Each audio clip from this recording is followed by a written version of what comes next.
Bustin' makes me feel good.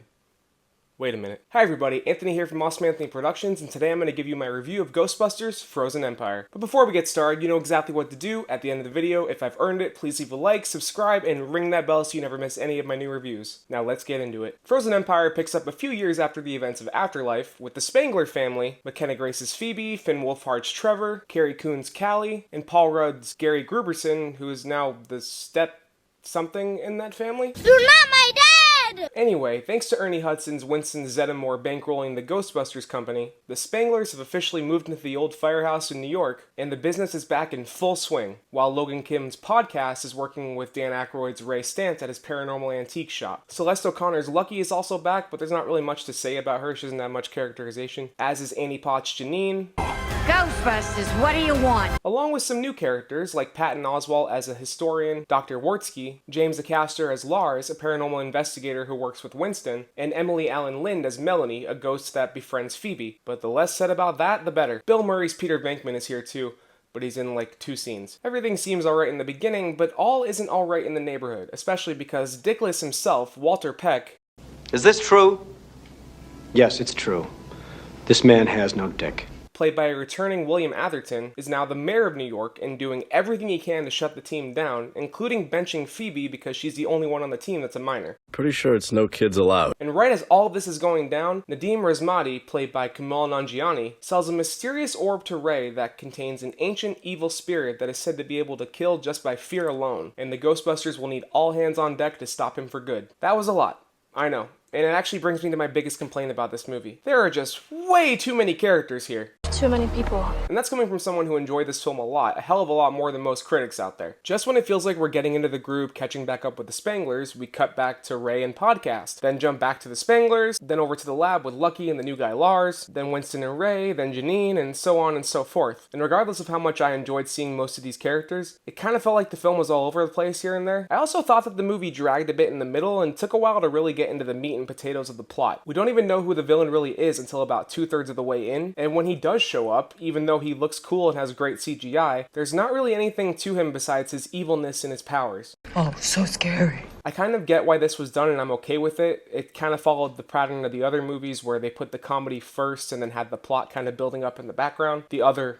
3 movies. Plus, all of that stuff that you see in the trailer that made it look like most of this movie was going to have New York as an icicle, it's all in the last act. Another minor complaint here is that some of the humor is a little hit or miss, especially when it comes to Kumail Nanjiani's humor and that himbo, lazy bro humor that they put with him. But my last complaint of the movie has to do with McKenna Grace's Phoebe. I like this character and what they did with her in the last one, but here her subplot with Emily Allen Lind just feels kind of forced. It just feels forced. I won't get into spoiler territory about what happens between the two, but it really feels like they were pushing for them to fall in love or something, but they didn't have the balls to actually go through with it. Dickless here. So all of their scenes just felt very awkward and forced, like I said before, and it kind of threatens to derail the fun of this movie. But those are really the only issues I had with it, so let's get into what works about this movie, especially from the perspective of a Ghostbusters fan. First off, we're back in New York! The Big Apple.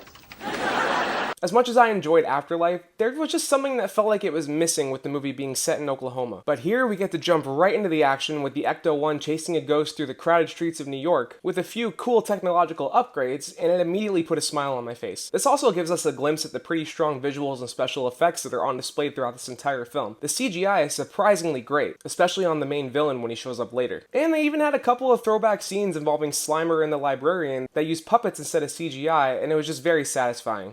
Not bad. Anyway, after this opening chase, we get some pretty good character moments, especially between Paul Rudd and Carrie Coon, along with dealing with Phoebe's sadness at being benched from the Ghostbusters team. Now, I will say that the writing isn't always the deepest with all of them, especially Trevor, who gets basically nothing to do here.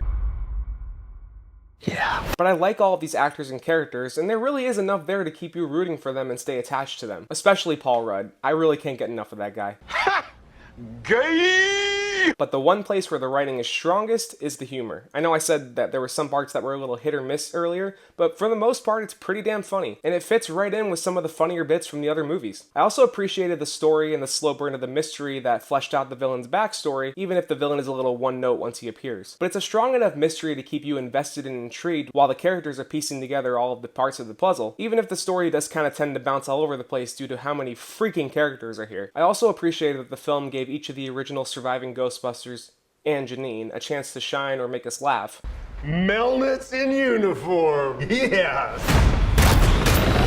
Even if it felt very obvious that Bill Murray was only on set for a day or two, and his performance is a little bit phoned in. But they all get to have their moments without stepping on the toes of the newer cast members, and I appreciated that. I will always praise a legacy sequel for handling the OG characters with respect, not just shitting all over them or putting them down to build up new characters, like most of Hollywood likes to do right now. I also mentioned earlier about Slimer and the Librarian Ghost coming back, and I want to give this movie praise for having loving homages and references without it just being lazy fan service that takes over the movie. Some may just dismiss it as fan service, but as a fan, I thought it was done tastefully and it put a smile on my face. But this does put a smile on my face. And it definitely wasn't distracting. I think the last thing I want to praise here is that even though this is a very fun, light movie, it can get kind of scary here and there, occasionally bringing in a dark tone and atmosphere or jump scares that aren't ruined by silly humor. Overall, though it has a bloated cast, a story that's kind of all over the place, a bit of a slow second act, and a villain that is expertly built up just to be kind of one note once he appears, this movie is a fun, funny, and thrilling throwback to the best of the Ghostbusters franchise, using its incredible cast, great CGI, and strong humor to great effect, and it should have no problem satisfying fans of this franchise. And that's my review of Ghostbusters Frozen Empire. Thank you so much for watching. If you like this review, you know exactly what to do. I said it earlier. Please leave a like, subscribe, and ring that bell so you never miss any of my new reviews. While you're at it, you can scroll down in the description, find the links to my socials, leave a comment, let me know if you saw the movie and what you thought, and if you want more of my content, you can click or tap on these cards right here. I'll take you to my review of Immaculate, or just over to my channel where you can check out my reviews, my shorts, and my old shit. Thanks for watching, everybody, and I will see you next time for my review of Godzilla x Kong, baby!